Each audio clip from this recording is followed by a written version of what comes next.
بیت المقدس کی دیواروں کے سامنے کھڑا وہ عظیم فاتح، جس کی آنکھوں میں نہ صرف فتح کی چمک تھی بلکہ مسجد اقصی کی 88 سالہ قید کا دکھ بھی تھا۔ حطین کے میدان میں صلیبیوں کے غرور کو خاک میں ملانے کے بعد 15 رجب 583 ہجری کو سلطان صلاح الدین ایوبی نے القدس کا محاصرہ شروع کیا۔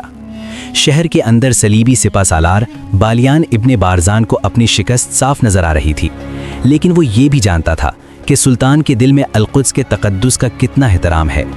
جب بالیان نے دیکھا کہ دیواریں گرنے والی ہیں تو اس نے سلطان سے امن کی بھیک مانگی۔ سلطان کے سامنے وہ تاریخ تھی جب 1099 میں صلیبیوں نے اسی شہر میں مسلمانوں کی خون کی ندیاں بہائی تھیں، یہاں تک کہ گھوڑوں کے گھٹنوں تک خون پہنچ گیا تھا۔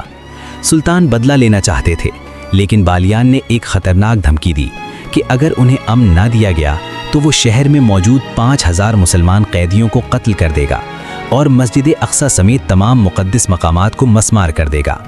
سلطان نے مقدس مقامات کی حرمت کی خاطر سخت شرائط کے ساتھ امن کا معاہدہ قبول کر لیا۔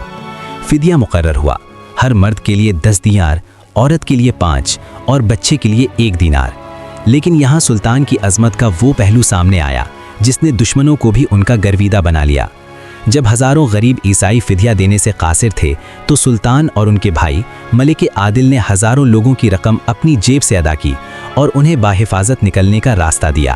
سلطان کی اس دریا دلی پر مغربی مورخ لین پول بھی یہ لکھنے پر مجبور ہوا کہ صلاح الدین نے اپنی مہر و مروت سے عیسائیوں کو شرمندہ کر دیا۔ 27 رجب لیلۃ المعراج کے اس مبارک دن پر سلطان فاتح بن کر بیت المقدس میں داخل ہوئے۔ مسجد اقصی کو صلیبیوں کی نجاستوں سے پاک کرنے کے لیے عرق غلاب سے دھویا گیا۔ سلطان نے مسجد میں وہ خوبصورت منبر نصب کیا جو ان کے مرشد نور الدین زنگی نے 20 سال پہلے اسی فتح کی امید میں تیار کروایا تھا۔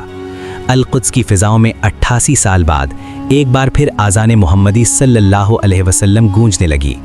لیکن یاد رکھیے، یہ صرف ایک شہر کی فتح نہیں تھی، بلکہ یہ عالم اسلام کے بیدار ہونے کا اعلان تھا۔ القدس کے چھن جانے کی خبر نے پورے یورپ میں آگ لگا دی تھی، اور اب انگلستان کے شاہ رچرڈ سمیت تمام صلیبی بادشاہ ایک نئے اور بڑے طوفان کے ساتھ سلطان کی طرف بڑھ رہے تھے۔